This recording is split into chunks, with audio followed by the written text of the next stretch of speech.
We're going to approve our agenda and go into open forum. On our agenda tonight is the open forum before we convene our meeting, the superintendent's report.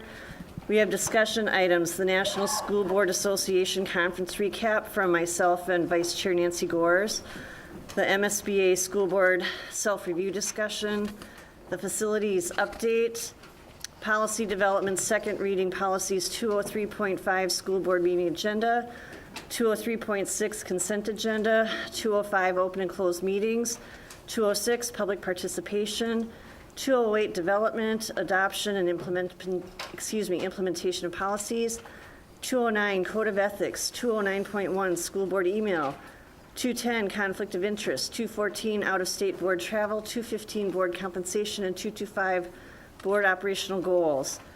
Policy development, first reading, policies 302 superintendent, 302.1 superintendent board working relationship, and new 536 gender inclusion. The school board will review as first readings for those numbers. Then we have a consent agenda, action agenda with the second reading approval for the policies I just noted, communications and transmittals, and then adjournment. Is there a motion to approve this agenda? So moved by Jim Beneke. Is there a second? Second by Ken Morrison. Any discussion on that? Any adjustments we need to make? All right, hearing none, all those in favor say aye. Aye. Okay, that carries 7-0. We are heading into open forum. Is there anyone else who'd like to turn in a yellow slip?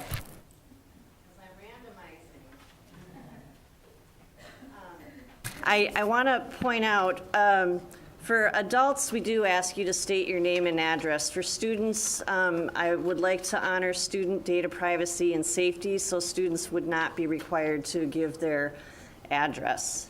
All right? Anyone else? All right, randomizing. All righty. Linda Hammerston.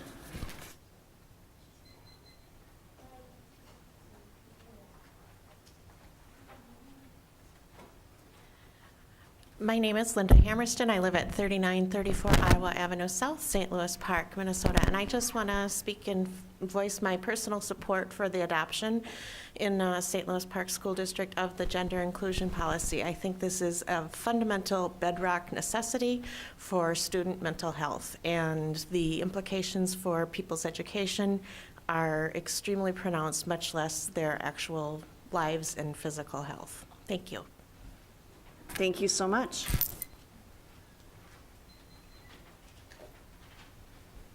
Susan Neese.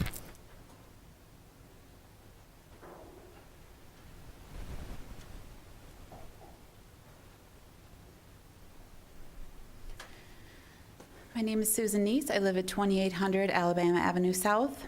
My pronouns are she, her, hers. Superintendent Osai and school board members, thank you for your openness and your efforts towards developing the gender inclusion policy up to this point. Superintendent Osai, thank you for your work this year to support the learning environment of all St. Louis Park students while carefully listening to the needs of the community. The following is what I read 1 year ago tomorrow, standing before some of you are new, at this exact spot. It is relevant until the gender inclusion policy has passed and the rights and protections for all students have been secured. Most of us get to reap the benefits and privileges of an environment that caters to our needs. However, each day for a transgender student can be faced with challenges, from finding a safe restroom to use, to wondering if they will feel humiliated by a staff member who doesn't recognize their preferred name or pronoun. Imagine avoiding liquids and remaining constantly dehydrated to avoid the embarrassment of finding a safe restroom. That is inhumane. Imagine walking into school worried that others may not respect your name, your gender, you. To all of the trans and gender nonconforming kids in St. Louis Park, I would say, you are not alone. There are 641 people who signed their name to the petition acknowledging that your rights are as important as the rights of every other kid in our community. But that level of support is not enough until we follow through. The way to combat the stigma and fear about transgender issues is to learn and to get to know people. It is not about anatomy, it is about identity. We should ask questions from reliable sources and seek their assistance in the implementation of this policy. We will continue to help you however we can to access these resources. We love our children. Any of our kids could be gay or transgender. I've told my own daughters that they can talk to us about anything they are feeling and that nothing about who they are can be bad or wrong. Not all kids will receive this acceptance at home, which is why it is essential that they are supported adequately at school. 40% of transgender youth attempt suicide. Without protections and support, these kids suffer. While students are extremely supportive, resourceful, and protective of each other, it is not the responsibility of high school students to counsel other students out of suicide or to train faculty and staff on transgender issues. It is the responsibility of teachers, counselors, and staff to provide resources and support that keep kids protected. Let's get this right and protect our kids' safety and well-being. Let's show them that we value and accept every aspect of who they are. They deserve that, and we do too. There is no other time than now. Please pass this policy as soon as possible. Thank you. Thank you, Susan.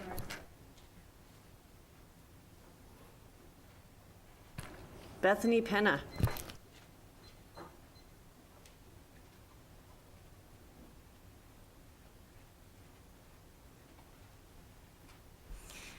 My name is Bethany Penna. I'm 3348 Yosemite Avenue South, St. Louis Park, and I had the opportunity to submit in writing some of my support for this policy. I appreciate the responses of both Superintendent Osai and Ms. Waters on that. So I'd just like to read. I'm a resident of St. Louis Park, Ward 1. I have 3 children who are attending or will be attending schools within the St. Louis Park District in the coming years. My daughter Fiona is in kindergarten at Park Spanish Immersion, and my twin 3-year-olds will be starting kindergarten in 2 years. I'm proud to have been a resident of St. Louis Park for over 3 years now, and look forward to many more years with my family in this rich, diverse, and welcoming community. I am speaking to express my support for the proposed gender inclusion policy in the St. Louis Park School District. One of the things that brings me the most pride as a resident of St. Louis Park is the diverse population that makes up our city. My husband and I chose this area to live in, knowing that our children would be exposed to people of many skin colors, ethnicities, religions, and family structures. And that was one of our primary factors in deciding to move here. We're proud of the variety of people in our neighborhoods and schools and how it opens our children's eyes to the rich diversity of the world. I can't express enough how strongly I feel that one of the most important parts of protecting the diversity in our community is protecting the diverse population of students we have at our many fantastic schools. In that vein, I'm urging the school board to adopt the gender inclusion policy as soon as possible to benefit the greatest number of students possible and to send our incredible transgender students into the world after graduation, knowing that their community and school fully and completely supports them and has their back.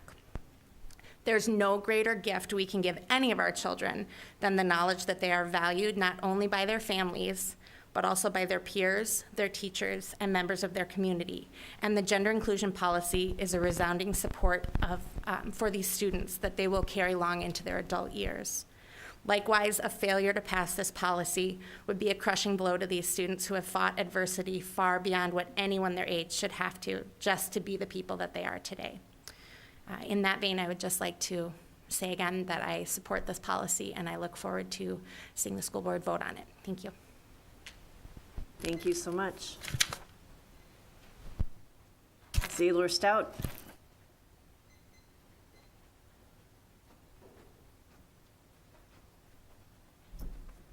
Good evening. My name is Zaylor Stout. I live at 4942 6th Street in Minneapolis.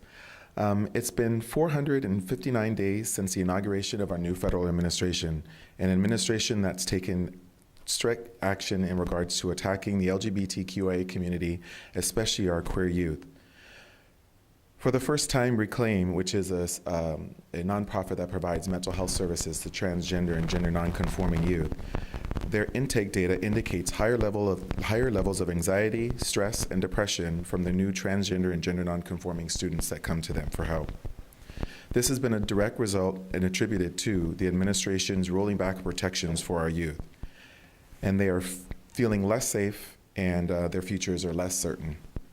It's been 364 days since we all gathered here collectively to talk about this policy. 364 days ago, you guys were given 641 signatures from students, parents, faculty members, staff, as well as community leaders, including state and federal elected officials, all advocating for the immediate passage of a gender inclusion policy. 267 days ago, our new superintendent took his position. 248 days ago, the Minnesota Department of Education passed the toolkit, which provides advice and guidance to school districts in regards to this exact issue. 135 days ago, the new school board members, there was this new school board members that were elected, and 113 days ago, everybody was sworn in again. But I want to focus back on 364 days, 1 day shy of a year, that our transgender and gender nonconforming students here in St. Louis Park have felt that they do not and have not been supported, that we do not feel that their names and their pronouns are important, that we do not care about their physical and mental well-being, that they are not included when the school board says all students. It's time for us to take a stand and show a sense of urgency as it relates to this issue. Currently, all students don't believe that their best interest and the best interest of their classmates are at heart with the school board, since they've sat on this policy for a number of years. You can change that by passing this gender inclusion policy after the second reading. Thank you. Thank you. And last is Dave Edwards.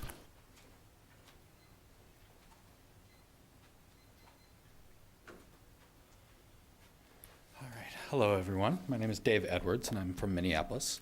I work at the University of Minnesota in the teacher licensure program for emotional behavior disorders, and I'm also finishing up my PhD in educational psychology next year, where my research is funded by an Office of Special Education Programs grant. I'm an expert on using multi-tiered systems of support to encourage positive behavior for students at risk of school failure. I'm also a parent of a trans kid in second grade, and I actively participate as an ally in the trans community in the Twin Cities, where I'm a board member of both Transforming Families Minnesota, a community organization that supports families with trans kids, and the Minnesota Transgender Health Coalition. Since my daughter socially transitioned in kindergarten, I've also provided professional development and consulting to school districts across the Twin Cities metro on creating gender-inclusive school climates using the Welcoming Schools program. Couple points this evening. First, thank you so much for putting forth this gender inclusion policy. You are alleviating a huge burden from trans kids. We know from the Minnesota Student Survey that over 3% of public school students in Minnesota are transgender. Any pushback that they receive from people who don't want to support their identities should be shouldered by all of you and their administrators. With this policy, you are standing in the way of potential harm, and you should feel really good about it. Second, I would caution all of you, as you're seeking public comment in the next couple weeks, take steps that can potentially stop it from turning into a circus. No school district in the United States has ever received negative consequences of any kind for unapologetically supporting trans kids. This should give you confidence to stay the course and pass the policy on the next reading. And then lastly, I wanted to let you know about an upcoming educator summit on supporting transgender and non-binary students in kindergarten through sixth grade. It's being put on jointly by Transforming Families and the Minnesota Transgender Health Coalition. A policy is an important first step, but educators need help to create school environments where trans kids are affirmed and welcomed. Many aspects of gender and creating gender-inclusive environments using best practices are not intuitive, and there have been a lot of harm that's been caused by educators who mean well but sometimes don't make decisions that are informed by best practices. I'd love to have any of the St. Louis Park School Board members attend the training and be happy to waive any of the registration costs. Thanks again for supporting trans kids with this policy. I'll leave some information about the training coming up. Thank you. I was going to ask if you could leave information about the training, what you just said, and your contact info. Sounds good. Okay? Thank you so much. Is there anyone else that wanted to speak? Then we're going to move right into our superintendent's report.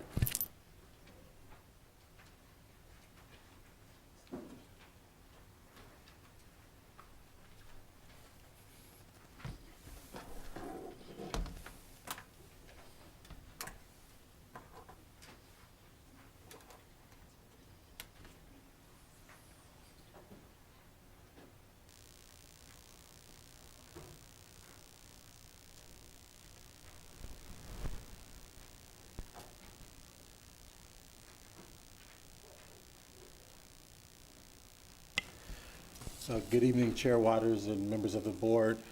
Tonight for my superintendent's report, I would like to start off by highlighting an event that occurred last week on Wednesday, April 18th.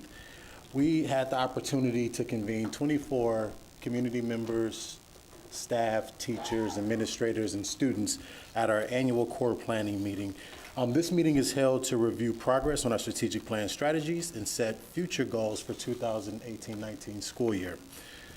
In addition to setting goals and reviewing our progress, we had an opportunity to increase the number of students that participated this year. And what excites me most about that is that the team members did a fabulous job of centering student voice, which led to a very, very robust and engaging conversation. That I would like to highlight tonight.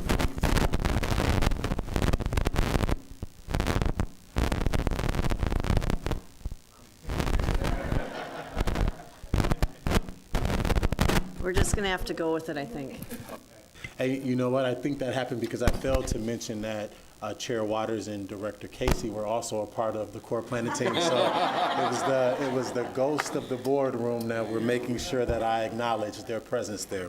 The last piece that I would like to mention this evening as part of my superintendent's report is that as a part of our district mission, we strive to provide multiple pathways to excellence for our students. This year, we've had a captain's leadership training that was started by athletic director Andy Ewald to encourage our sports captains to engage in conversation about core values, leadership, and culture. Mr. Ewald and Mr. Kevin King, who is the facilitator of the training, have provided this opportunity each season for our students. We believe this opportunity not only challenges our learners to meet high standards, but also helps to ensure that they will attain their highest level of achievement on and off the field. And this concludes my superintendent's report for this evening. Thank you. Thank you very much. Next item is the National School Board Association Conference recap that Nancy and I had the honor of attending. And are you ready to go, Nancy, or should I start us off? Let me go, Karen, because if you don't mind. Because I left all my stuff at home, so I'm winging it from memory. Okay. And Karen is going to be very specific and has all her notes, is going to just nail it at the end. So I'm going to do a high level, and we're going to let Karen do the rest. It really, I've been on the board 14 years. I've never gone to the National School Boards Association conference, and other members of other boards have, and they've told me what a great experience it is, and it is a great experience. I have to say I'm very thankful to have been able to go, to have been able to participate with school board members from all over the country. It was just a huge turnout. It was in San Antonio, so I was really happy to have a little warm weather before the blizzard came back and hit us again. But then today it's wonderful. So I just want to, just lift up a couple of ideas from a couple of the meetings I went to. One, there was an idea about our registration forms, and instead of having, because we are, all kids means all kids, in our mind, no matter what our policies say, our policies actually say all kids, and that means all kids. And one of the methods for the registration forms, as an example, was to have the parents say that, or whoever, say the name, and then say relationship to student, as opposed to presuming it's a mother, a father, a guardian. It kind of frees people to name their relationship rather than being presumptuous about it, and is a more inclusive way of communicating with students and their families. And so I liked that idea. Went to one of the conferences, which was on girls of color experiencing more multiple suspensions and expulsions than any other group in our schools. Now, that's a national statistic. I can't say that about St. Louis Park in particular yet, because we haven't had that conversation, but it was surprising to me because I had other assumptions about that. And so our girls of color are really at risk as well. We often think of our boys of color, but our girls of risk are at risk. And I think we need to be sensitive to that, get the data on that, and see how that might inform what we're doing. And one of the big issues around that has to do with the dress code and how fairly it's being applied. I know there's some conversation about how you apply the dress code in the transgender policy that's under discussion, but all students means all students, and that includes how we apply it across the board, and including our girls of color. And as an aside note, a sad reality for me on attending that particular workshop was that I'm going to guess that there were probably 80% school board members of color and some administrators as well, and 20% white color, 20% black and brown color. So I was in the minority, is my long way of getting to my point. And that doesn't happen very often to me, and it certainly doesn't happen in the educational world for me, if ever. It felt like a first time for me.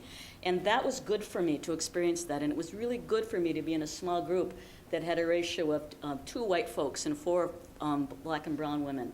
That was good for me. And so, you know, that's an opportunity, I think, when we get those chances, it was a treat. It was good. And it was really clear that those adult women of color in my small group had experienced exactly what we were talking about in their school experiences, and they had not been good. Karen and I both went to a presentation on Beyond Bathrooms, and it was phenomenal. It had smaller attendance than I would have wanted, but it was booked at the end of a long day, you know. And the person who was presenting is a superintendent from California who is also lesbian. And she said she had been looking for these kinds of workshops, and they weren't ever on the agenda when she could find them. And she finally went, okay, if it's up to me then. And so she really very courageously, and she's out to her board, and she says, you know, and she spoke in a way that educated everybody as if they didn't come from a base. So she said, out means you're constantly coming out. I mean, that was the kind of the way she spoke to us. And she was very good about it, and it was nice to be here to hear that importance lifted up at a National School Board conference. There were people there, they kept saying, I'm from the Bible Belt, I'm from the Bible Belt, I'm from the Bible Belt. We're working on this too, we're working on this in our way. You know, we're just making all bathrooms private bathrooms. They're all having stalls. That's how we're doing it where we are. For all students get privacy, and that's how they could go with it. And then I went to lots more than the ones I'm talking about. I'm just giving you the 4 high points, folks. The school law one, and that was interesting to hear people talk about school law, and I'm just going to lift up, you know, we all know, hopefully, that students don't leave their First Amendment rights when they walk in the schoolhouse door, but you can do some in time, manner, and method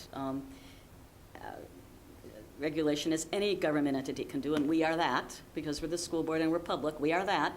And but you have to be content neutral about it. And this was either before or after we had some of the recent walkouts in support of having safer schools with respect to gun violence. And that was accommodated here, but it was accommodated the way we would accommodate any free speech rights by students, and our students understood that, and I'm proud of how we handled it, and our students how they handled wherever they stood on that particular issue. So that challenge to be content neutral is sometimes a challenge. It was good to be reminded of that, because we all come down in certain places on these rights. In our role, we need to be content neutral. Great experience. It was really added benefit was spending time with Karen Waters in that kind of longer environment and getting to know each other and how we were working together here. And it was really inspiring to be with my colleague Nancy, but also our colleagues from our neighboring school districts and colleagues from different parts of the country.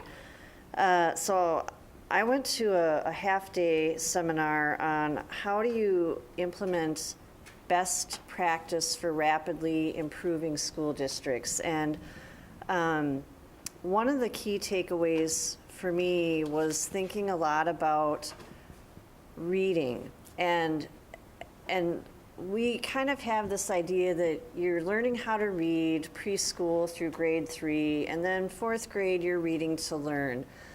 But what the really best practice research is showing is that we do need to continue to teach our students higher and higher reading level skills. And one of the handouts they provided with the different research was the average lit course is not bringing kids to a high enough reading level for career and technical pathways or military, or in some cases even academics at the college level. So while we think that we have reading figured out because a kid can read a different reading list, I'm wondering if we need to be a lot more intentional looking at our reading data and the individual student and making sure that each student has growth and not just proficiency. And that's going to take a shift in how we do things. Yes, we have MCA data, and I know that when you read it, when you get that in the mail months after the fact, it gives your child's Lexile reading score, but that isn't necessarily useful, actionable information for a parent or a student. And we need to kind of decode that for people so that we can take a look at each student and think about what is it that you're going to need. If you're going to go into the military, you do need a higher level of reading. If you're going to do career technical ed, shop class is not like your great uncle's shop class. Things have changed and evolved. So that was a really important takeaway for me. And just in terms of thinking about the future and planning backwards. We want kids to be ready for a future that we don't know what the technology implications are going to be. Have we really prepared them for that? And it's a different way of thinking, and I really like the timing of it because we just had our 3rd year of our strategic plan wrap up, and we're going to be starting the planning phase of the next 5-year plan, and that might be an opportunity to rethink how we approach it. Another really good seminar that I went to was called the Adverse Childhood Experience, and how social emotional learning is embedded in the classroom environment, not only from response to intervention model, which is, we do RTI. I don't know how much fidelity we hold to it, but that methodology combined with a classroom design, I see you back there, Tom Bravo, with the lighting, the furniture, the room arrangement. It was a surprise to me that the design of the space provides just as much support for our kids who need EBD support as the classroom pedagogy and teacher and para relationships. That was an eye-opener for me. So I was really intrigued by that. Let's see what else. Oh, I went to a really great seminar on how you look at your core values in your system as it relates to other communities. And this presenter was from the state of Alaska, where they have many indigenous populations, but they're all very small. But they worked with the elders in many of the different communities with an I-3 grant. We had an I-3 grant for our bar program, but they're working really hard to have the community work together so that they have common core values, considering the indigenous people's values. That was fascinating to me. Let's see, what else? This book is huge. This is just the snapshots of each workshop that you could go to. Another real highlight was Ann Compton as a keynote speaker, because she of course, had great stories. She's a journalist, a great storyteller. But she really brought it home that we have a responsibility to support extraordinary public education. We work hard at it every day in this district. Sometimes it might not feel, when you think about public education, and it's often attached to bad news or a test score, but we really do have lots of extraordinary things happening every day in our schools with our students, with our staff, with our teachers. We have a lot to be proud of and to celebrate, and I'm really glad that she reminded us of that, because we do have a great story to tell. We have work to do, but every other industry does as well. So I think I'll end it with that, but it was a wonderful experience, and I really would like to bake it into our expectation that in terms of board professional development, we take advantage of these opportunities. So thank you so much. Now, the MSBA self-review discussion. This is a new program created by the Minnesota School Boards Association, and they launched it last spring. In our weekly email update that we get from Superintendent Osai, there was an explanation related to this information. I did the test link. It really doesn't take that long to answer the 70 questions.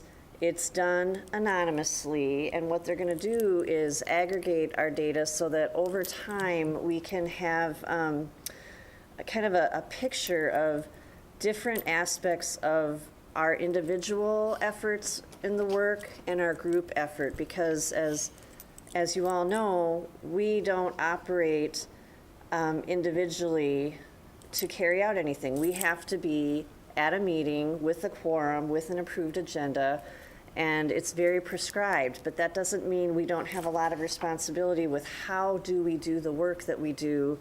And it is important that we take a step back and evaluate it. And so this is something that I invite us all to really take a good look at it, engage in it fully, and then we'll debrief on the results when we're done with the process. Does anyone have any questions about that?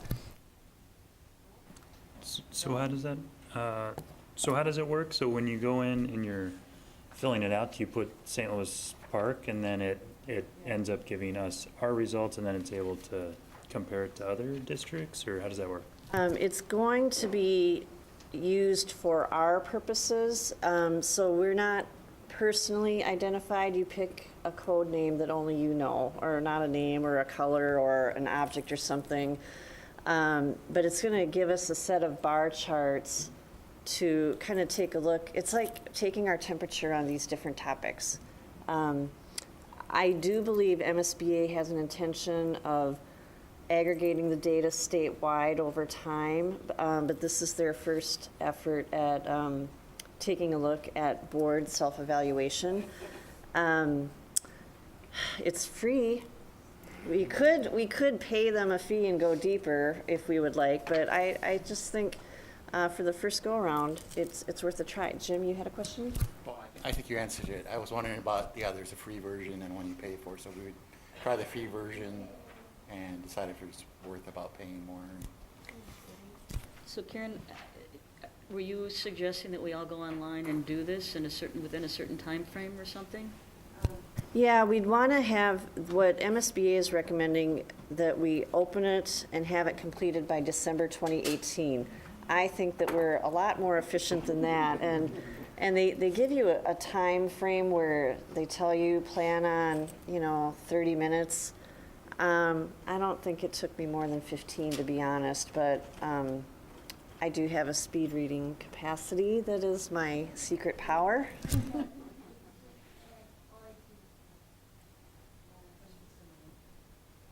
Yeah, there was a link in the informational paragraph in our weekly newsletter, but we can send that out again, yeah.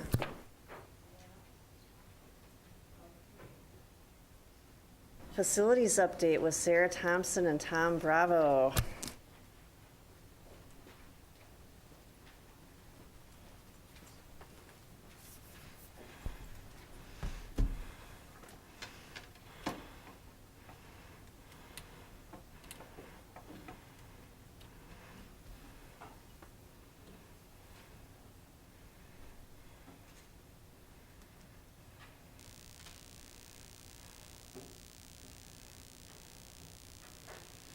Good evening, Superintendent Osai, members of the board. I'm Sarah Thompson, Communications Director for the school district.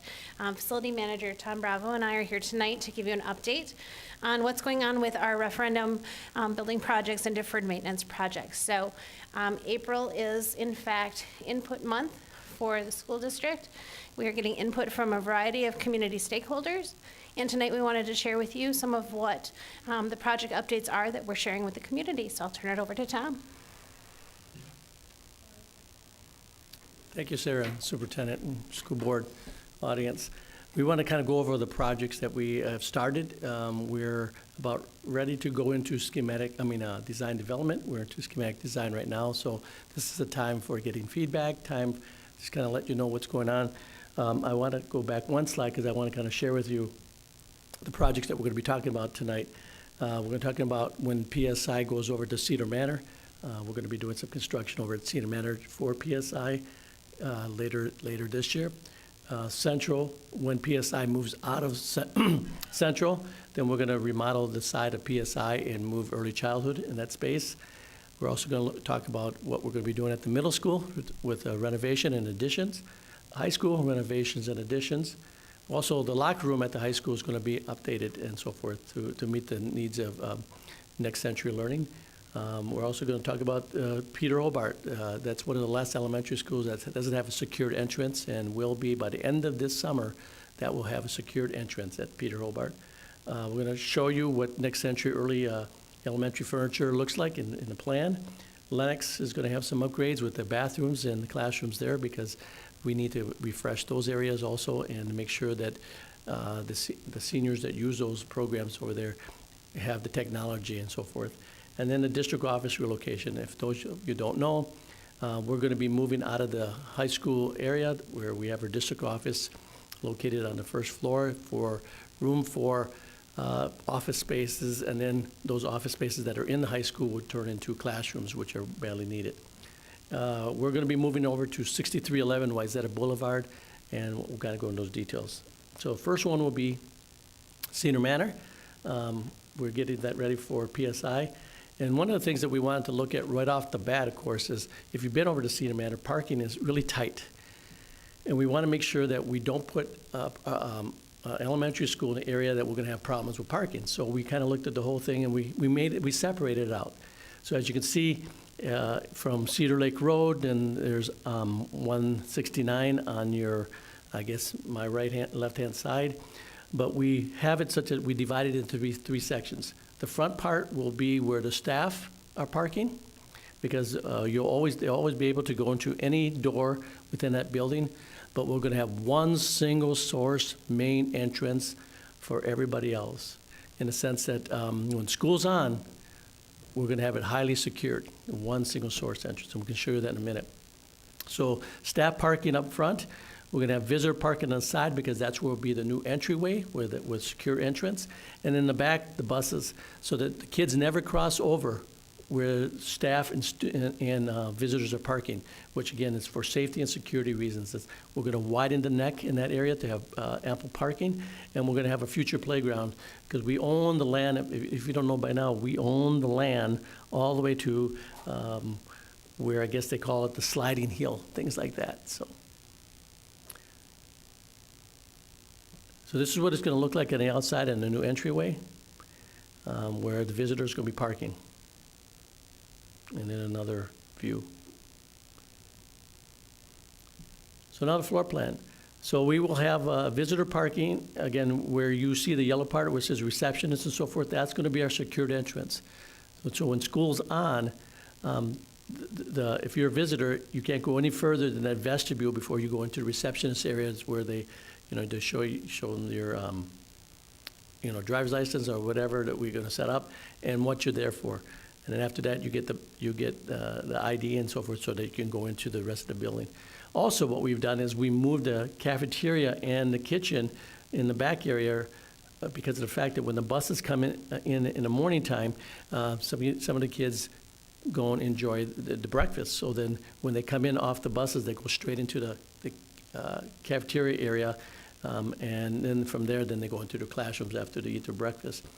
Also, what we've done is we kind of segmented, so the classrooms you're going to see in the back end, and then you're going to see like the gym and the media center and the other functions that maybe after hours community members can use. So we will have it such that they could have access to that space more readily achievable. And then the back areas will be secured after hours so that we don't have people roaming around the building itself. And then on the second floor, that's where you'll see more classrooms and some special ed classrooms. So it's pretty well defined. We've had several meetings with teachers, with the principal, and other members of the district so that we can come to a point where now we're going to go into the design, development, and construction documents to start this project right after, sometime around August, September.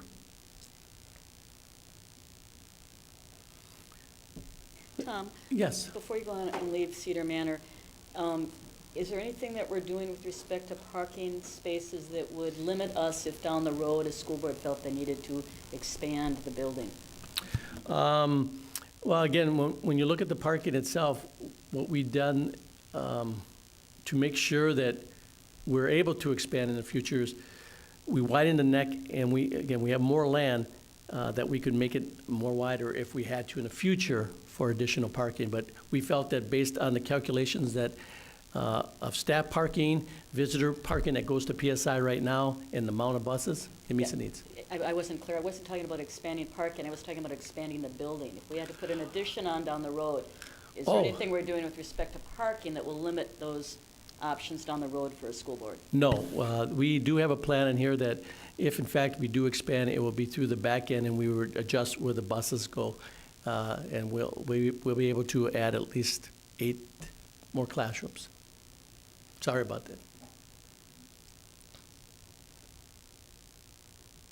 Any other questions on Cedar Manor?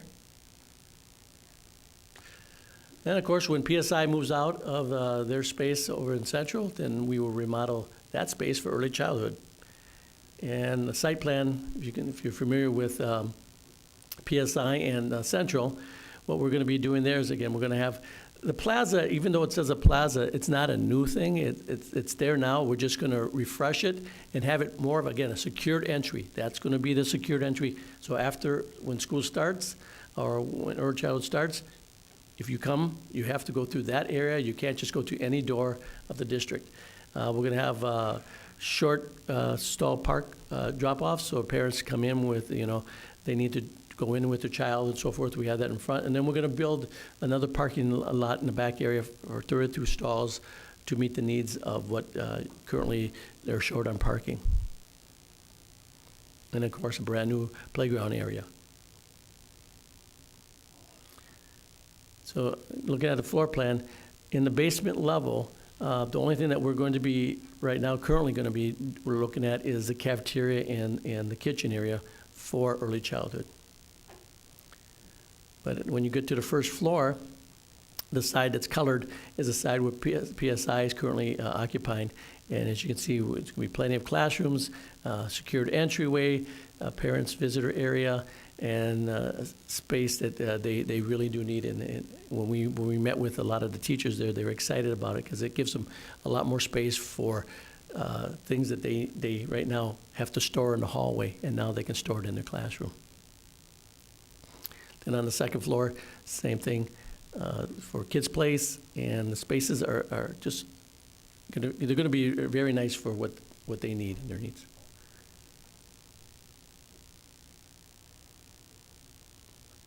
Any questions on that one? Middle school.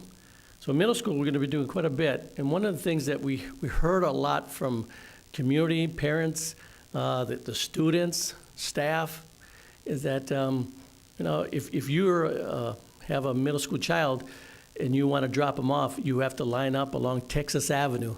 And then you go into where it says bus parking, but that's not bus parking, that's drop off right now. What we wanted to do is we wanted to eliminate that risk of security and so forth with cars, kids getting out, crossing over in Texas. Even though the speed limit's 40, sometimes cars tend to go a little faster, 45 or so. And what we wanted to do is we wanted to eliminate that. So we flipped it Now we have bus parking where the student drop-off is, so they have their own exit and entrance. They never cross over with the kids. And then we have, of course, the proposed staff and student parking. So if you bring your child, drop your child off, that's a long neck stretch. So we did the calculations along with the city kind of shared with us how many cars actually line up on Texas on a given day, and that will meet the needs. And if it does do a little overflow, it's going to go on the side street, not in the main street of Texas Avenue. So we listened to people, and we really wanted to make sure that we met those needs when we started designing it. And the reason why this works for us is because we're going to be putting a brand-new performing arts addition onto the middle school, also the media center, and adding 7 more classrooms. And then, of course, the cafeteria. If you've been in there, the cafeteria is really, really tight. And now we're going to expand out the cafeteria. So kind of give you an overview of it from top to bottom. There's a cafeteria addition. And then you go down below where the new entryway, that's where the performing arts. It's going to be the addition along with the orchestra. So when you come in, you're going to see a great big lobby area where then you can kind of go into either, if you're going to see performance, going into the performing arts, if you have some other events that you want to, that are in the activity center or in the cafeteria, that side of the building will be open and the other side will be secured. And of course, we will have more classrooms and an addition by the media center. The media center we remodeled. And on the second floor, you can see the additional classrooms. One of the big things that the kids are all excited about is, right now, if they're on one side of the building, they have to walk all the way around because it's a U-shaped building, and there's no connection. We're going to be building a hallway from one end of the U-shape to the other end, so now they don't have to walk all the way around. They could go straight to across. And they're really excited about that just because it does cut some of the time that right now they have to rush to get to one class to another. So that's kind of nice for them. And it's all going to be open glass. Everything that we're doing is going to be sustainable in the sense that we try to meet as much as possible. These are existing buildings, meet the LEED certifications as to go with what we're putting in product-wise and how we're doing the design of it. Any questions on the middle school? High school. So this is a proposed lot that we still need to work it out with the city of St. Louis Park. But what we want to do is we want to look at trying to take the buses off of 33rd and Dakota. If you drive down in the morning and even in the afternoon, it's very, very packed. And the sidewalks are very narrow, and we just feel that it's kind of a safety risk. So we want to propose that when we start these additions, we want to build a brand new parking lot up where supposedly and should be the entryway, the main entry of the school, so that people know that when they get dropped off by parents or they get buses or staff, that's the one main entrance. And we will have that linked where if you came into the district side, that will be linked into the new main entrance. So we're looking at this still. We're still going to have green space, so we're not taking away the green space. We're kind of looking at how we're going to redevelop that and make it better for the district and the high school. And then with the additions that we're doing, we're going to be building onto the cafeteria and building a brand new kitchen area for the scratch from cooking that's going to happen in the high school for all the other schools. And then we're going to enclose in that little link part that you can see where the circle and the L shape of the building. And we're going to be adding a brand new fitness center onto our activities building. A lot of work's going to be happening in the high school along with also the middle school. To kind of give you a floor. Can you go back one? Sure. I just want to be clear, so the new main entry is going to be next to on the cafeteria side of that drawing, No. not the circle side? The circle side will still be the main entry, but Still will be. Yes, but that's now going to be more bold and so forth, as people are going to know that's the main entrance, because parking's up there, we're going to have signage up there, so we know that. But if you do come in from the back end where the district office is, that's going to link in with that one. So you can't go any further there than what the entry is. So in the future, we're going to have, again, single source main entrance for the high school, and then a single source main entrance for the activity after hours and so forth. Every other door will then be free out always because we have to do that, but we'll have them secured and locked like we're doing now. Yes? Please excuse me, I'm going to interrupt that. This is the school board meeting, and we do not take questions from the audience, so you are welcome to write that to us. But Tom is going to take a question from Ken Morrison. Thank you so much. I'm sorry. Yes, Ken? I was looking at that corner top part where I think right now there's a hockey rink that goes into there in Correct. the winter. And then there's that shelter and things. There's a shelter. Would that stay in this proposed, would it stay there? The shelter, of course, yes. The hockey rink may be reconfigured a little bit. We're going to be working with the city because we own all that land on that end of it. So we're going to be looking how we're going to reconfigure it. So the shelter, yes, we won't move a shelter. So potentially a baseball diamond or something could be there, so the high school. Or, guys you know, can- something for track and field Or something for track and field. something like that. Sure, okay.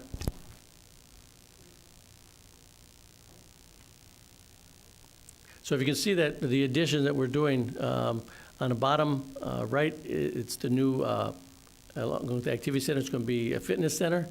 And then on top, one thing that we're very excited about is we're going to have a brand-new cafeteria and kitchen area. And the cafeteria itself is going to be linked to the main hallway by the auditorium. So if there are performances going on after, you know, during the evening and after the performance is done or during intermission or whatever, you can go out to the hallway, and then also the cafeteria is going to be right there instead of walking down one hallway and across another hallway. The cafeteria will be right there, all glass. Everything will be, you know, big and refreshed and so forth, and very exciting that what we're doing. And of course, then the blue part in the middle will be the addition of the link and learning for kids during the daytime and then community members and so forth at night. And you had mentioned the part about the after hours and things. The rest of the school will be able to be locked out, Yes. correct? The way we're going to be setting up in this district is we're going to be able to secure certain areas of the building that are not being used at night so that we can confine it to where the services are needed.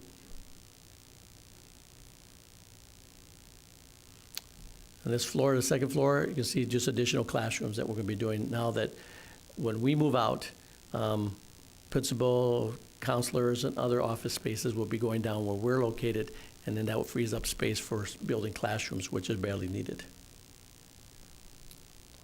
And on the third floor, there'd be 3 more additional classrooms.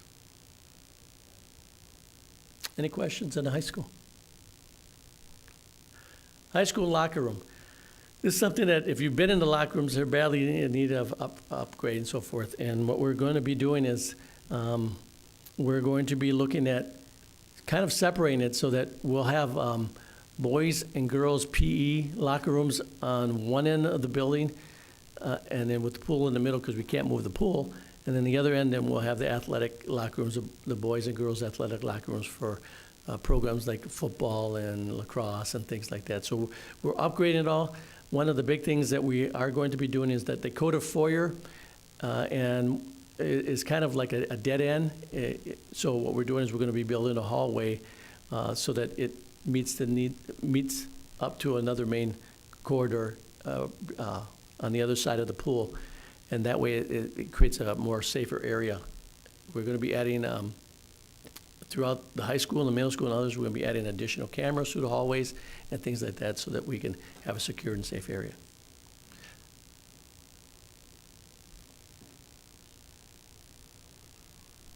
Peter Hobart. This one is pretty easy. Again, this is the last elementary school that doesn't have a secured entrance.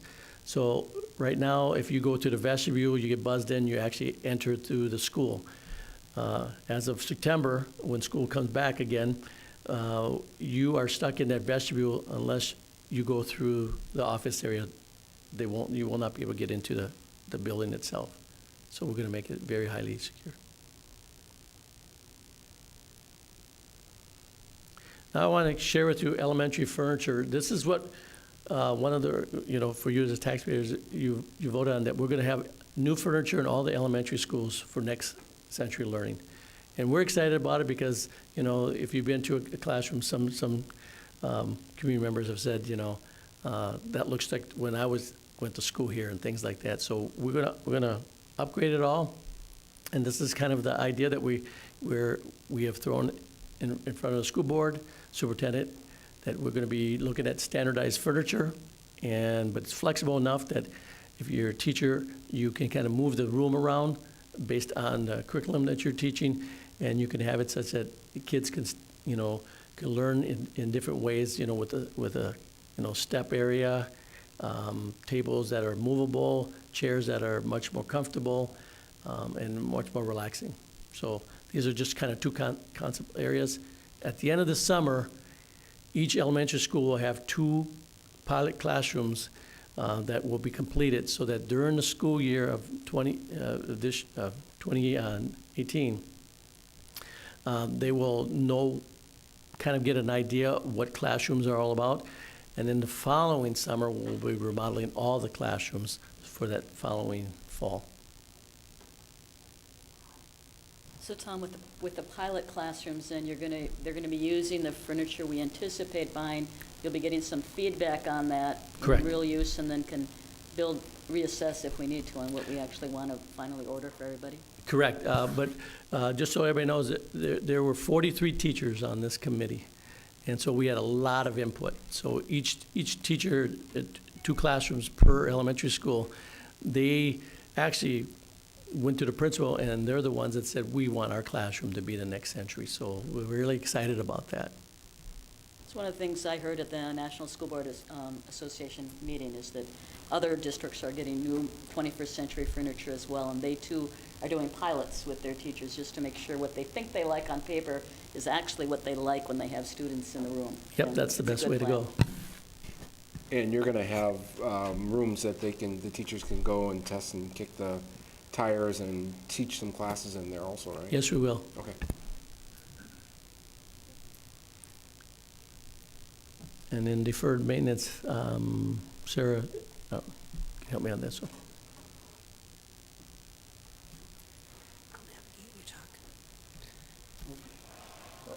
I'll stand here.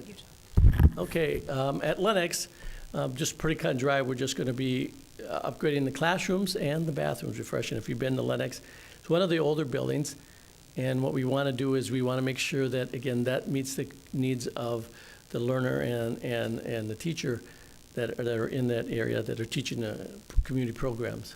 So we're just going to give you a quick, we won't go through all of them because there's like 30 sheets here, but we'll go to the last one. The last one? Yeah.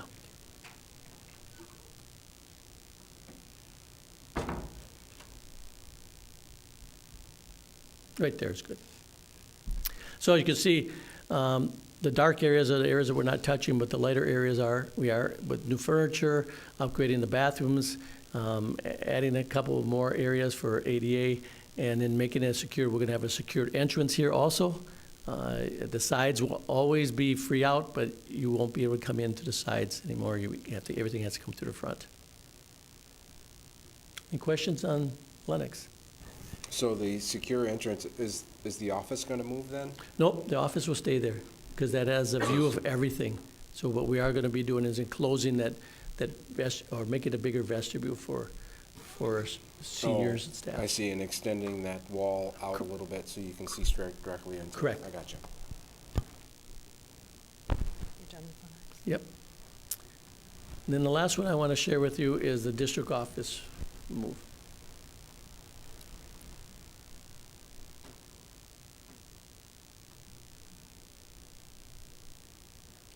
So we're going to be moving over to 6311 Wayzata Boulevard. If those of you don't know where that's at, it's off of 394. What I want to kind of give you a perspective is, on top is where 394 is, and that's Wayzata Boulevard.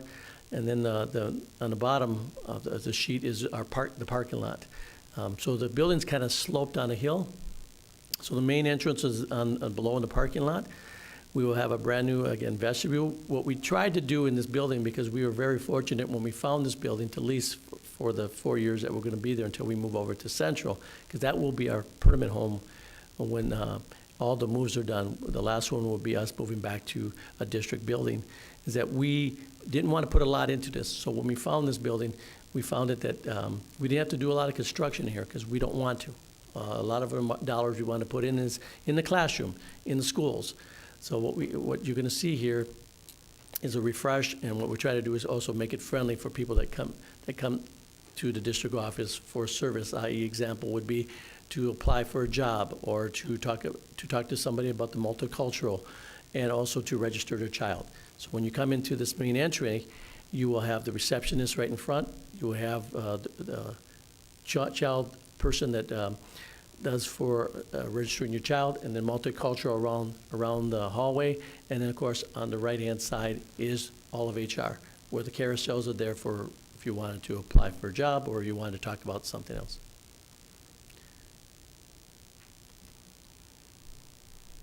Second floor will be the teaching and learning floor. And that's if you park on Wayzata Boulevard, you could come in through those doors right there on the top. And that's where the superintendent and all the teaching and learning staff will be located.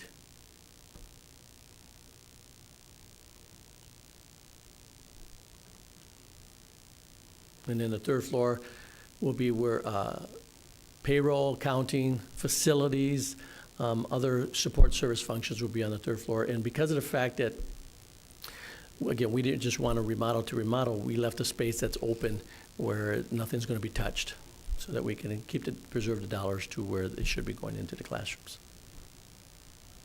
So we're going to be moving there sometime middle July of this year. And construction has already started over there. If you drive over there, you can see a dumpster and so forth. And we're excited about moving into that temporary space so that we can start making classrooms here at the high school. Any questions? If not, I'm going to turn, yes. Tom, I do have one, and I meant to email it to you today, and I was having computer issues, so if you can't do it today, that's fine.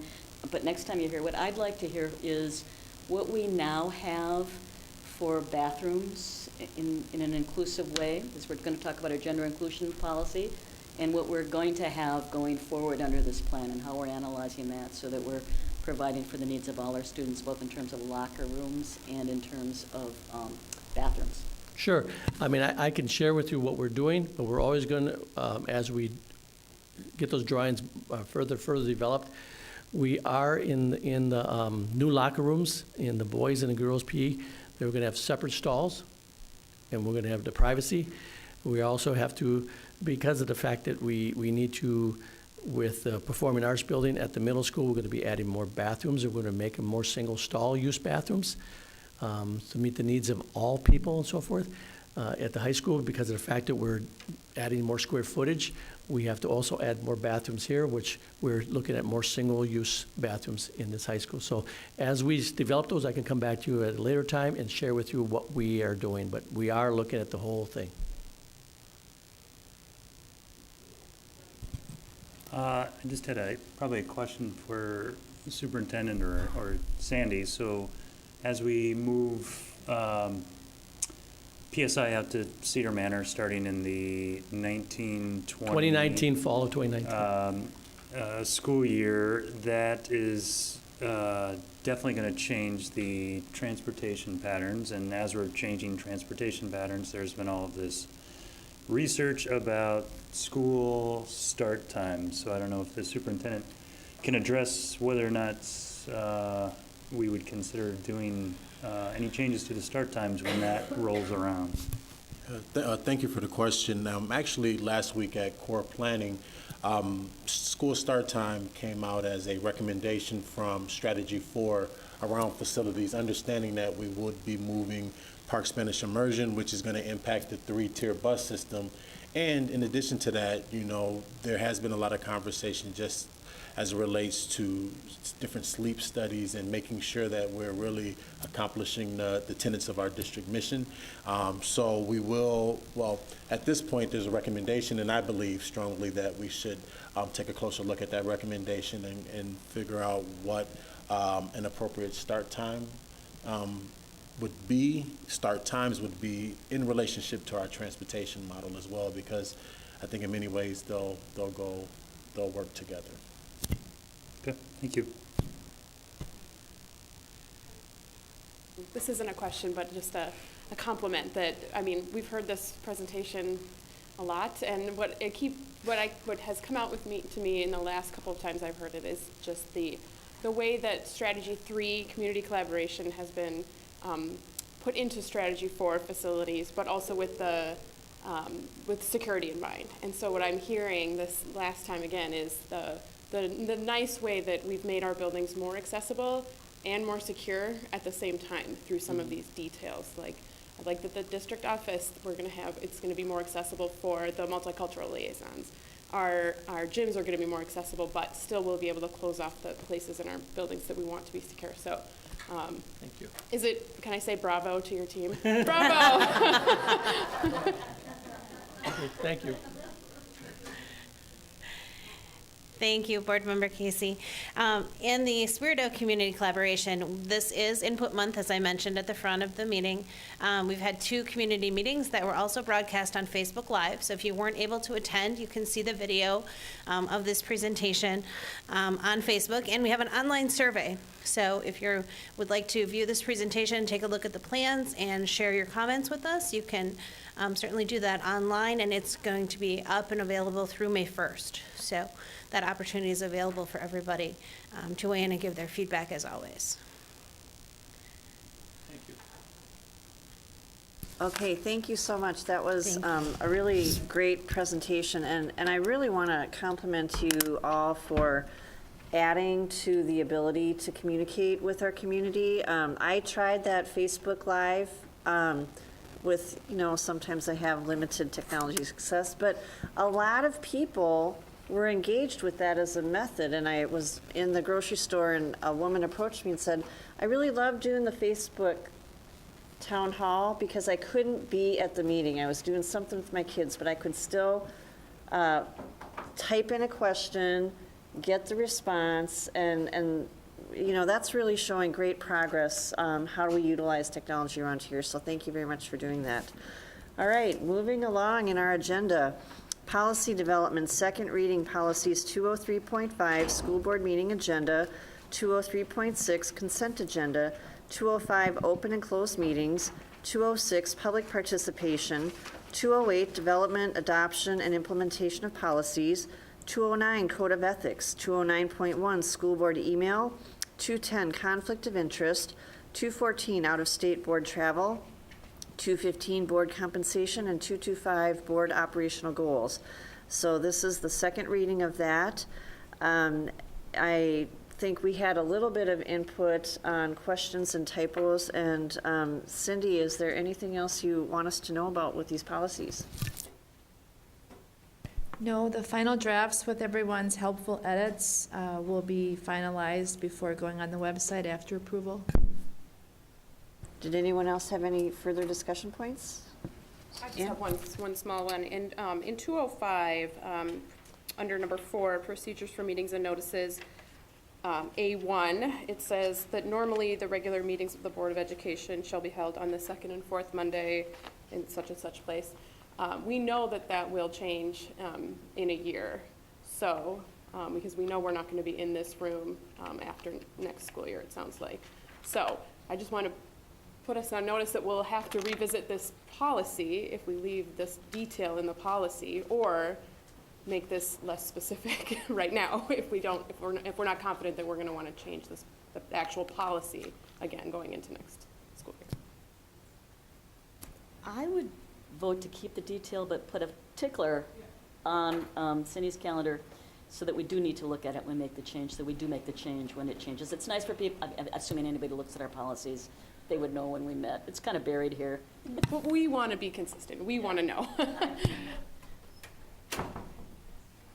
This is the first. Okay, on 206, on open forum guidelines, number 1, it refers to the yellow sheets. Do we want to refer to, or is it required to refer to it as a yellow sheet as opposed to just a open forum sheet? In case somebody prints it up in a white, in case. Other districts choose different colors, note cards, whatever districts use, then they identify it identify it as that so folks know what to look for when they come in?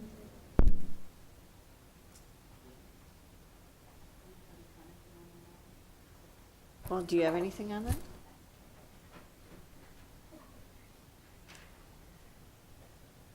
Sorry, Ken, I didn't know if we were commenting on them globally or if we were going to do them one at a time. So on 205, Part 6, meeting agenda, I understand why we would take out the phrase "to the homes of the board members getting our packets," because we get them digitally now, but I would like to leave in on the Friday prior to the meeting. Just so that's our goal, to get all that stuff to us by Friday prior to the meeting. Was there any other discussion related to that proposed change? If I could just, I think the reason that I was advocating to prior to the meeting was because there are rare circumstances in which there could be technological glitches, there could be other issues that would cause us to get them on Saturdays instead, and I didn't want us to be in violation of our policy in the event that that happened. We could still have the goal of Fridays as our practice, but that this just created the flexibility that I felt could be helpful. That being said, I don't necessarily oppose Nancy's revision.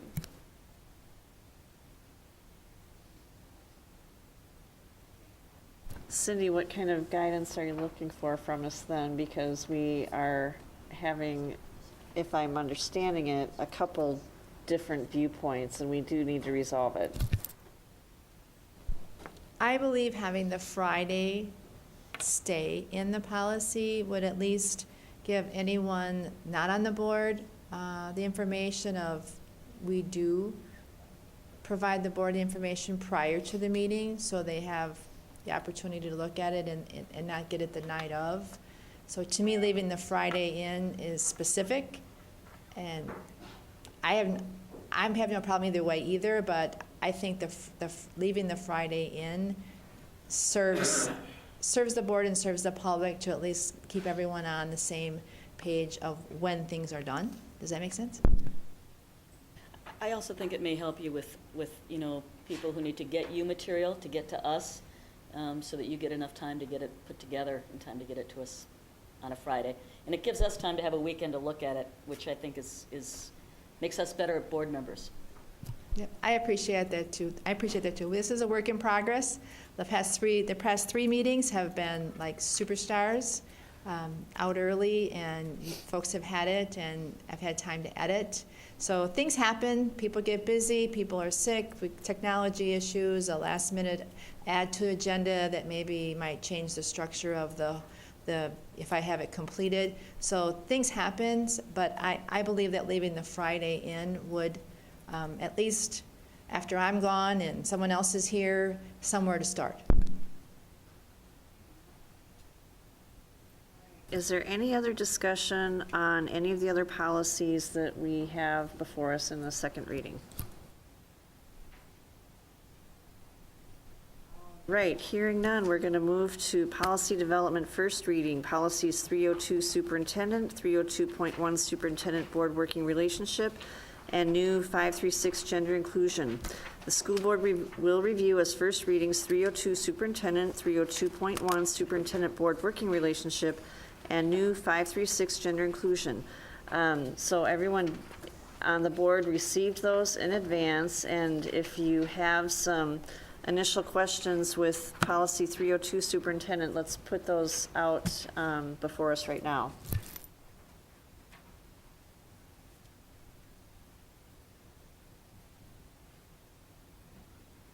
Okay, nothing on 302 superintendent, 302.1 superintendent, oh, excuse me, Cindy, yes.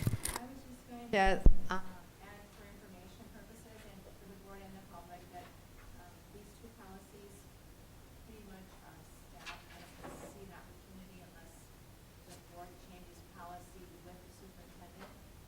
I'm basically looking for a reaffirmation of date. So then that takes us right into 302.1, nothing that we need to change there. All right, so 536, gender inclusion. We've received a copy of it. We need to have a robust discussion about that. So who would like to begin? Well, I would just like to just mention that the policy as it's written here follows the policy that St. Paul has had for over 3 years now, and it's worked well for them. So I think it's pretty well written as it is, and I think some of the same concepts are also followed in Minneapolis, although they have a combination of policies. And I think it's also worked well for Minneapolis too, so I pretty much support it as it is written there. Can I just ask a question, follow up to what Jim said? Jim, is this verbatim St. Paul's policy? When you say follows, is it intent, idea, or word for word? Almost word for word for me. I don't know who actually drafted this. Did they actually follow St. Paul, or maybe? So Superintendent Rob Metz and the team drafted the policy.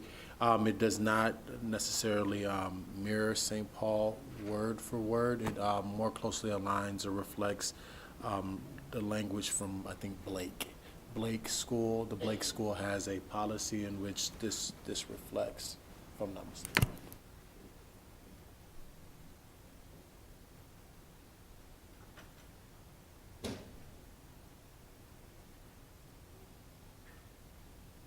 Cindy? If I could just ask the board, I formatted this in the best possible way I could in our current format, following purpose, general statement, definitions, et cetera. As we go through whatever readings we have in the future, I'll need help with the board with the end of the policy that doesn't seem to fit in, I don't know if you want to call it a purpose or procedures to that, so I just wanted to put that out there that I will need help from the board when we move forward for a final draft. Thank you, Cindy. Joe, did you have something? Yeah, I'll just say kind of briefly that mostly silence that I'm hearing here is not indicative of what's happened in the last year or more in terms of all the offline discussions that we've had with students and staff members and Superintendent Osai, as well as Superintendent Metz, and reaching out to Blake and to other schools and school districts on this topic, as well as our attorney and MSBA. And so it's been quite a thorough process as we've gone along. And just to sum it up for me, I'm very happy with what we have here. I think although it has not changed remarkably over this period of time, a lot of thought has gone into it and a lot of questions, and I don't think everything is settled. We've talked about that in terms of some of the policy development that we've done, so it's going to be a work in progress like it is for any other school district as we refine this to find out what works best for our kids. And so I'm happy that we're taking a look at this, and it's going into first and then second reading and getting close to approval. Nancy, then Mary. Yeah, I want to say I have some changes to suggest for discussion to the policy, just so people know that's coming. I agree with the concept of the policy. I think that the practice is as, if not more important. I think what I'm hearing is for our transgender students, it really matters that we have a policy. I think actually as important, if not more important, is how we practice that policy, whether our teachers have the right professional development so they understand, whether we have the practices and procedures in place to effectively implement any changes. And I know that I think that there's been a real attempt to be sensitive to all of our students, including our transgender students, even without a policy. So I just want to say that. My brother was gay, and this was 33 years ago, and the school district didn't know how to deal with it, and he didn't know how to deal with it, and nobody knew how to deal with it, and they do it well. And so I think we've come a long way, so I'm really understanding of of the request here. Cindy, I spent today looking at all of our other policies because I was trying to figure out how does this interact with our other policies? Are we consistent, inconsistent? Do we have to take anything else into consideration? And I have some thoughts on that. And since it's the first read, I'm going to put them out there. Our other policies, as I looked at them in particular, the one I'll mention is the hazing policy. And it's, all students, no hazing for any students. But it starts with the purpose, and then it moves to the general policy statement, and then it moves to the definitions.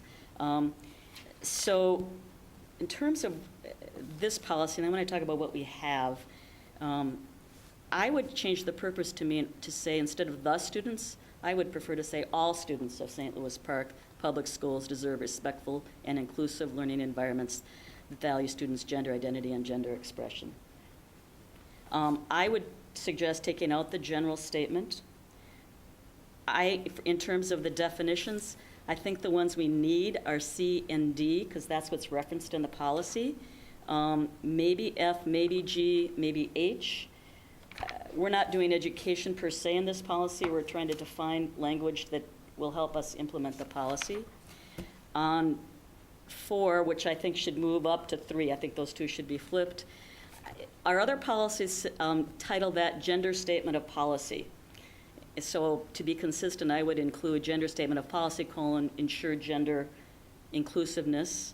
My suggestion for changing that introductory paragraph, I think it says the same thing, would be to say the policy of the school district is to provide inclusive access to programming and facilities for all students.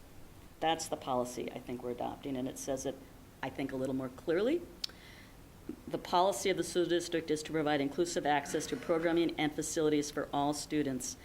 Under A, I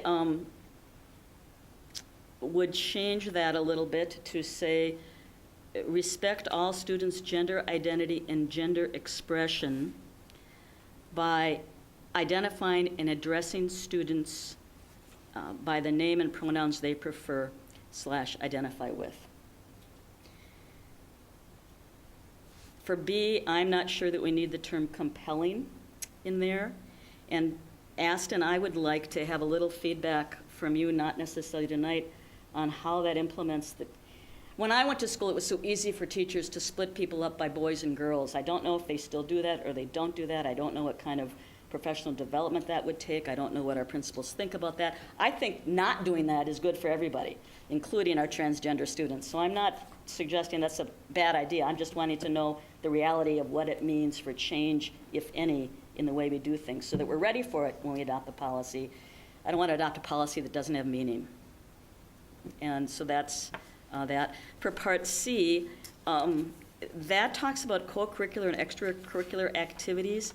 And I frankly think that in the policy, if we're going to keep it there, we should be using what we're saying in what is the guidelines that talk about co-curricular and extracurricular activities, and that we're going to follow the guidelines of the Minnesota State High School League. Otherwise, I think those two things can be inconsistent. So that's my thinking. Nancy, can you say that again? Yep.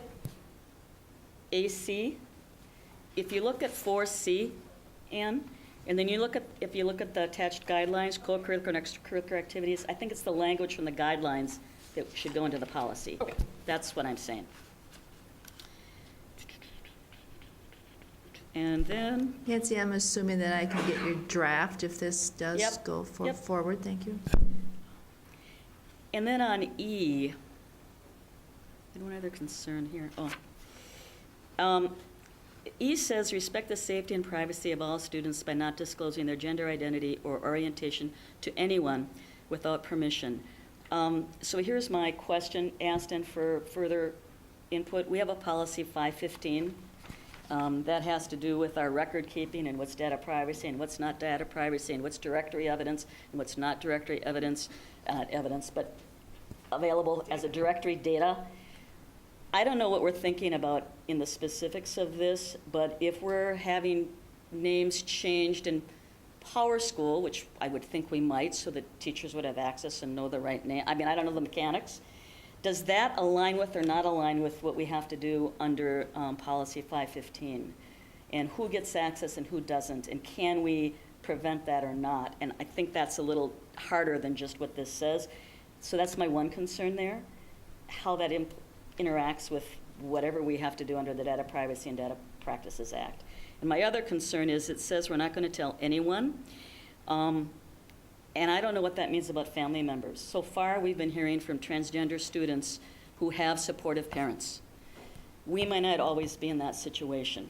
And so I'm a little concerned about the breadth of that language and what that means and how we, as an entity, deal with that. So I've got questions about that. I'm wondering if we look at that again, if we need to add something like or as compelled by law to it. I think what I'm trying to say is policy is great, but the implication of it gets really tricky, and we're gonna make this work, so I want us to get it right. So I support the policy concept, but I have some concerns about the specifics. And then on the guidelines, typically we have procedures because they can change and be more flexible by the administration. So my question is for the board to consider is whether we want to move those to procedures. I think that the training and professional development, we may want to leave that there. We also have a training and professional development policy. So it might be better to either reference it or interact it. The school records and information system, how does that guideline interact with our policy 515? Do we want to allow any discretion, if we can, by the superintendent? This is about when you change a child's name in the system. And the guideline says when we get a legal court order. Karen and I attended, you know what I'm going with this, Karen? Yep, we attended a workshop in Hopkins several years ago. I tell you how many days, but I don't remember, but it was a lot of days ago. And it was students who were transgender students who most had graduated, but some had not, and so they felt freer to speak because they had come more and more into their own. And one of them had an issue. He hadn't quite gotten the legal name change done, and he was sending his transcripts out to colleges. And he wanted to start totally fresh in college. This policy would not let us make that change for him because he didn't have the legal requirements done. Even if we had his consent and his parents' consent, whatever consents you'd think would make that fair, we couldn't do it under these guidelines. And I would have wanted to do it for that student if it was in So there are exceptions to be made, and I want us to have that kind of flexibility to not hurt a student going forward. So that's something to think about in that particular guideline. Overnight field trips, we have a policy 610. I don't know how, that actually needs to come up for review again, in my opinion. And maybe we want to see how this overnight field trips interacts or doesn't with that policy, and they maybe all should come on for review together. Just a thought. So what I also wanted to say, then I'm going to be quiet for a while.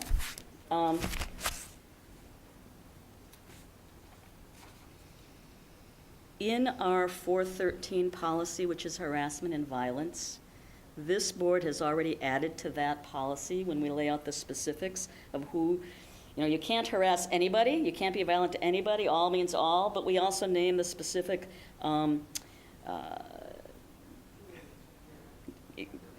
we name what's in the Minnesota Human Rights Act, which does not include, as I recall, gender identity and gender expression, but we added that. This board has already added specifically gender identity and gender expression to the you can't harass anybody for any reason, including gender identity and gender expression. That's there.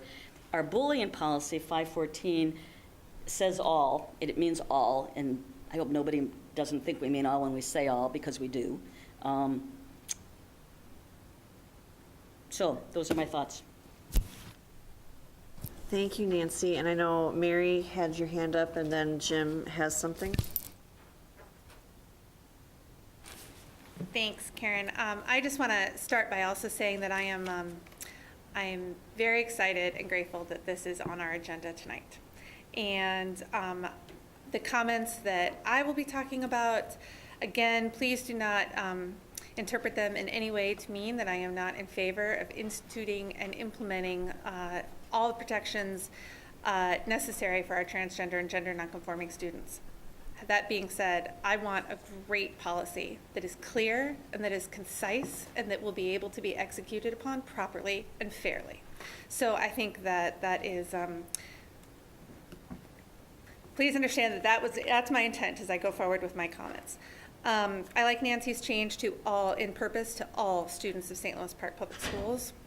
I also, I'm going to be continuing to think on this, but as it stands now, I am not comfortable with the language under general statement, and I like Nancy's proposed change too, that general statement of policy is what is otherwise contained in section 4 of this.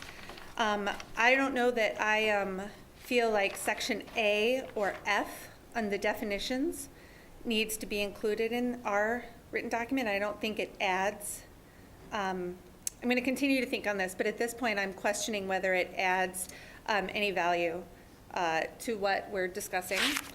And with respect to 4A, as it stands now, that last clause, in situation where said student feels safe or comfortable to do so, I feel that we might need some. Nancy proposed one change, and I think that that might work. I'm otherwise wondering about the use of a word consistently somewhere in there, where students consistently feel safe or comfortable to do so. I understand that there may be different situations, but I am also concerned about consistency across the board, different teachers, different classes, substitutes. There needs to be some sort of consistency program-wide for the sake of avoiding error. Let's see.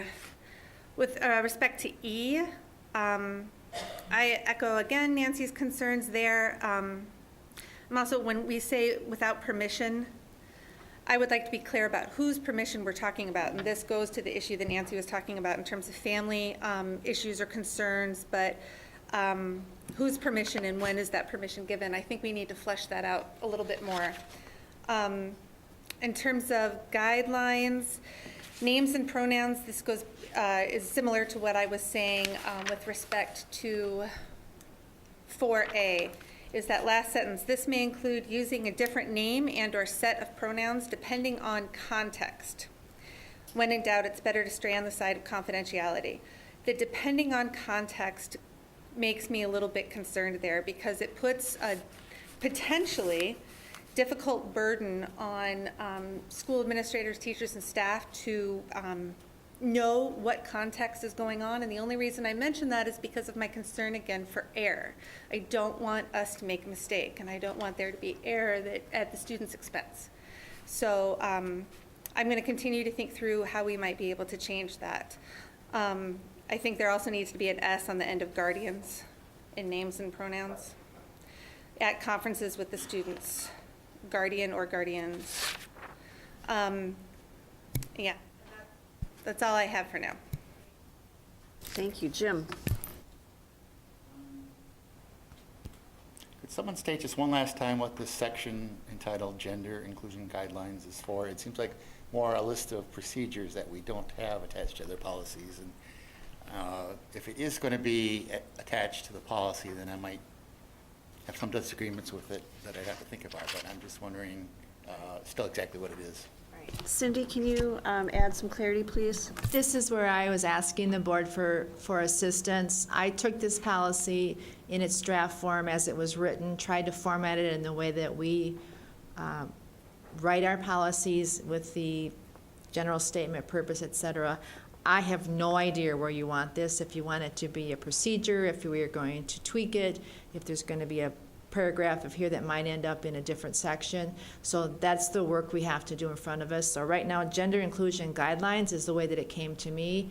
I would assume that it would be some type of procedures when it all gets flushed out. And I think an example would be, we have a discipline policy, and then we have a discipline grid. And our administration implements the grid under the guidance of the policy. And so one thing that I've actually kind of liked over the years, we have a number of policies on the books already that protect our kids, all of our kids. 514, bullying. Nancy mentioned the data privacy. 526, hazing. 413, harassment and violence. 102, equal educational opportunity. So we already have policies on the books that protect our kids. We have had practices that support and care for our transgender students that don't need to be voted on by the school board. They're implemented at the administrative level because that's the closest level where they need to be implemented. So while I certainly have an appreciation for our community coming out and being frustrated with the length of time that this is taking, I do want people to understand we've had practices for a number of years that have attended to many of these things. Is it perfect? No. We're a human entity, just like buying groceries, there's screw-ups. Going to the gas station, there's screw-ups. We're doing our best. So to Cindy's point, we're going to have to spend some more time on that detail. So we all have homework tonight. The community also has homework. We have a listening session coming up on May 24th from 6 to 7 p.m. in the PSI Media Center. And my expectation is, now that you've seen this language and you are listening to what we're grappling with, we expect you to be there with something to say. We expect you to email us. We expect you to use the school board message line and help us, all right? And if there are people who feel concerned that we're not considering all viewpoints, we need to hear from all. And so far, it has been one-sided in terms of input that we're getting. So I'm looking for more input here. And among my board colleagues, are there any other comments? Yeah, I just have one comment. I want people to be reminded that we have a school board policy that we don't respond substantively to emails. We read them, we thank people, we consider them, but we do not respond. So if you email us and you're going to want a response, you're going to be disappointed because we don't do that. We don't do that because we don't want to accidentally violate any open meeting laws, have serial open meetings, say something that exists now and then it's going to change tomorrow and somebody's quoting us from a week ago and that it's a dynamic process. So we don't do that, you know, and so, but we appreciate them, we consider them, and we read them. That I do want you to know. One thing, that was well put that you just said there, Karen, thank you. I'm sure there are people that are on the opposite side of this policy that, like you said, do need to speak up and make sure that their voices are heard, and we need to do the job of receiving those voices. I am concerned about the procedures. We already have a lot of procedures and practices that we're doing in the school today and in the community, but I'm concerned that this could put us at a disadvantage in some of those things that we're doing. But I've been here for a couple of years, but I'm still kind of digesting this whole policy. So bear with me, and I'll find out where I'm at.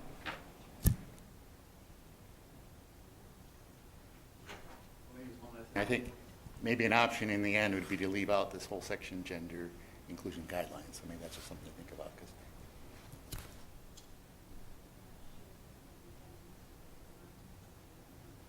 I just want to say thank you to those of you who are here, and to reiterate what Karen said for everyone who's here and everyone who is watching now or later, to please reach out. Please reach out with your feedback to all of us. All of our information is public and out there. We are anxious to hear from you. Thank you. All right, so we are now moving into the consent agenda. Oh, sorry. Sorry, Karen. One more thing. What time was the listening session on 5/24? Because since I think I'm the one that's going to be one of the ones there. Thank you.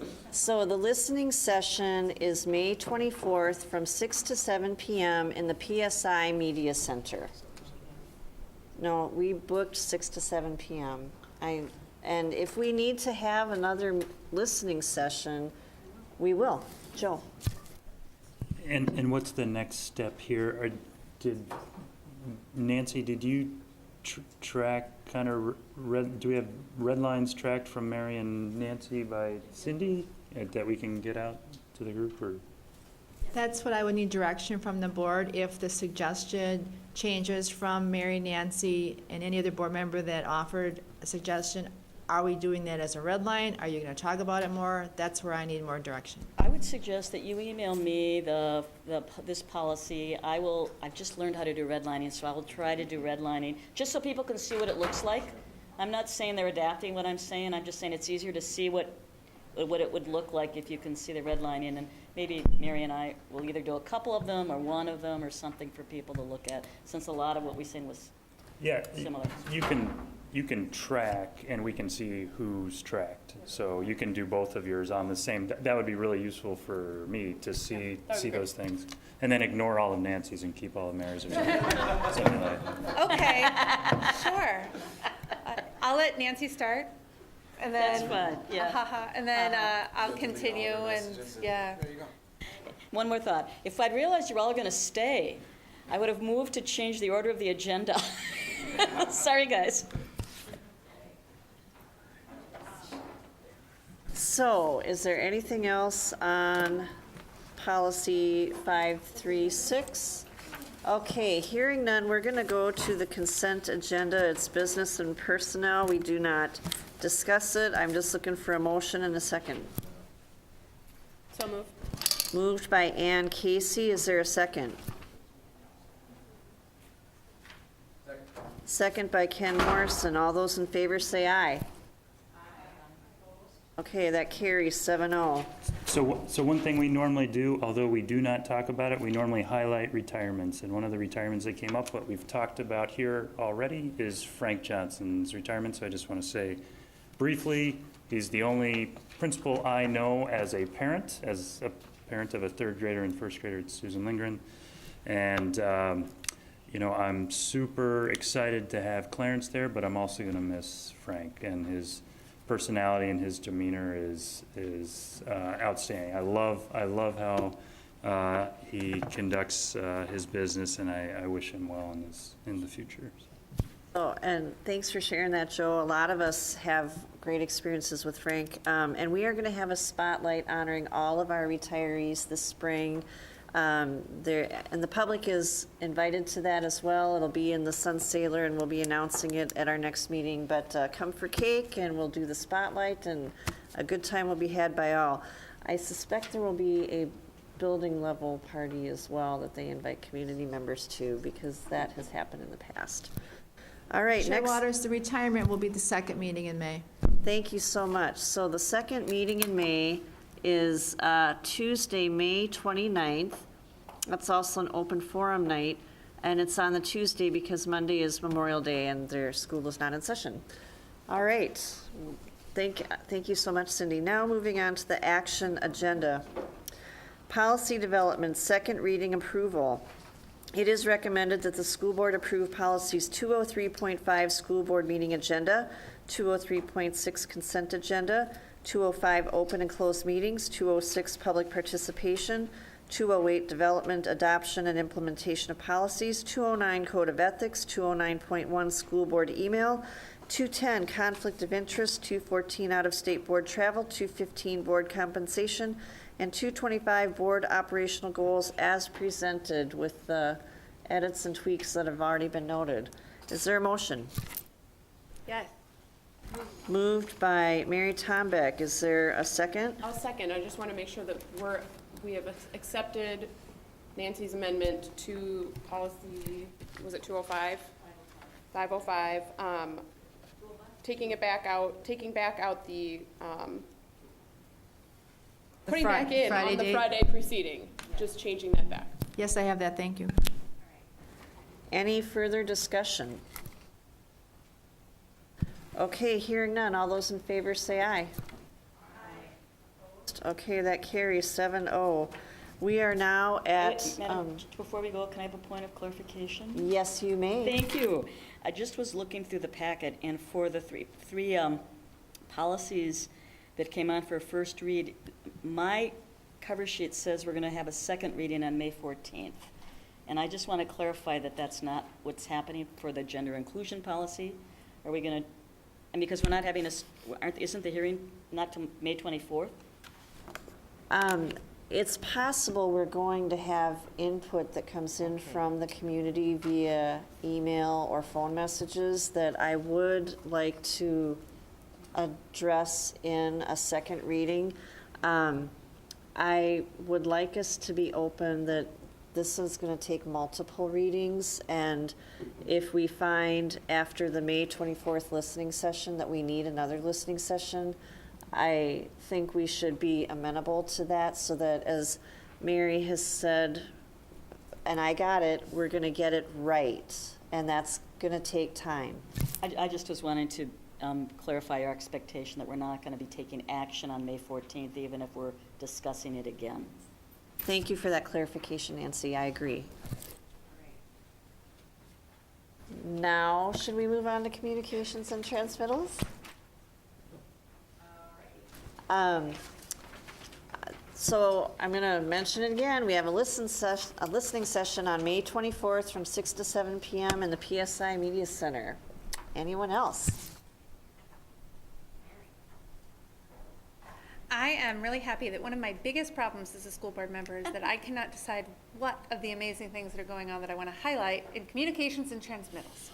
But this week's winner, in my head, is I was able to attend the grant share event for the St. Louis Park Public Schools Foundation night last week. And this is where they acknowledged and honored, and everybody heard a little bit more about the wonderful grants that we were applied for and awarded to I think it was close to 15 to 20 teachers in our schools, and to hear about the innovations and the risk-taking that these teachers were doing with the public support and the successes that they have had with the public's money was truly inspiring.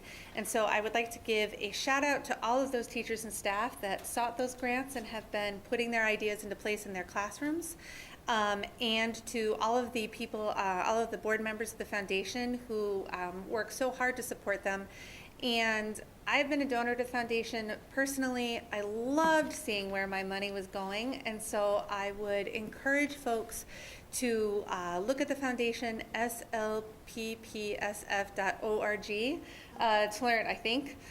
to learn more about what they're doing, to make a donation. You know it's going to go directly into the hands of our teachers. It's going to directly impact our students.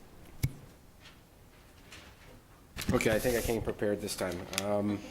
So there is the 4th annual St. Louis Park Earth Day event that's going on April 24th, which is Tuesday,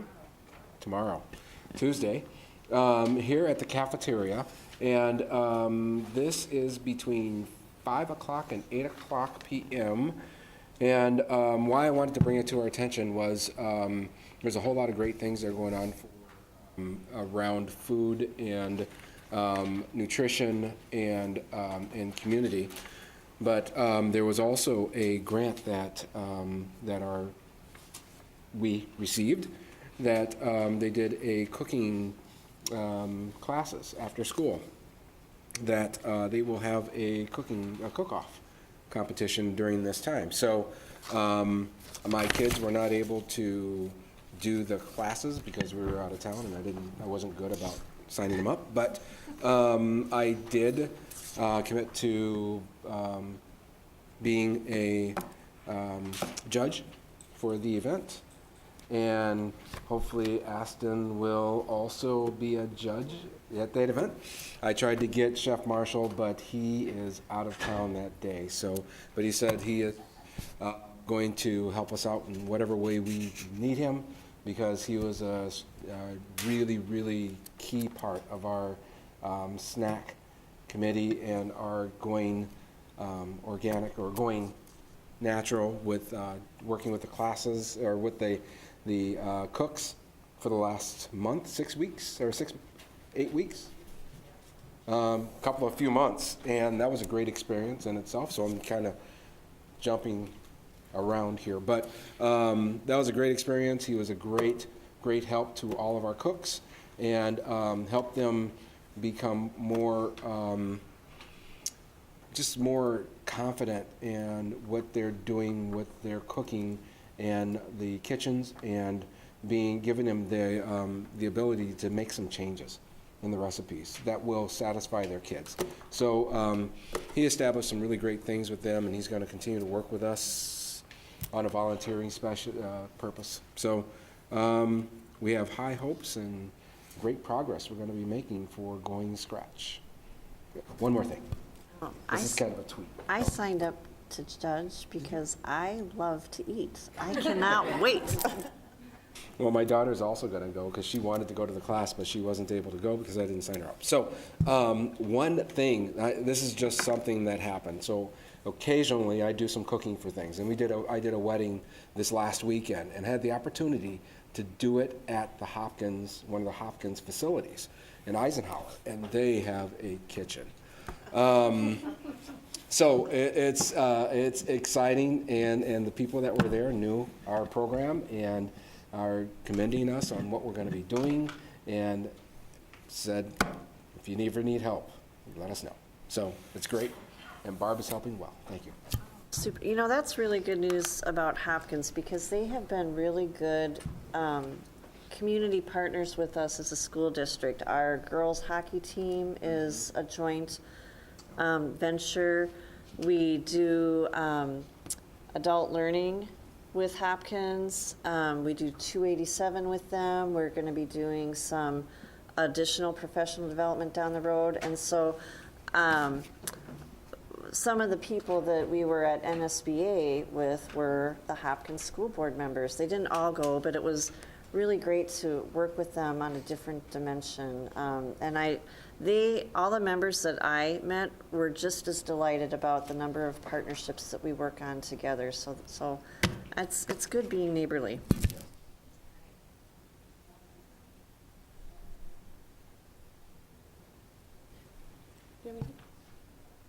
I just want to highlight one of our core values. Everyone has the capacity and responsibility to contribute to the well-being of others. And in particular, I want to give a shout out to Becca Noble's 4th and 6th hour 10th grade English classes.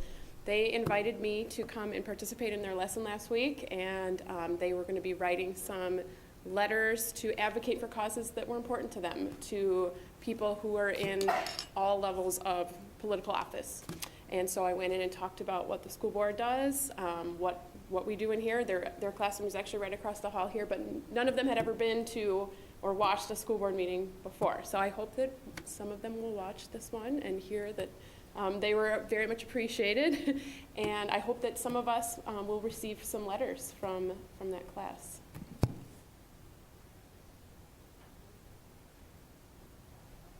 I just want to point out the high school play, The Philadelphia Story, starts on Friday, April 27th, 7 p.m. in the high school auditorium.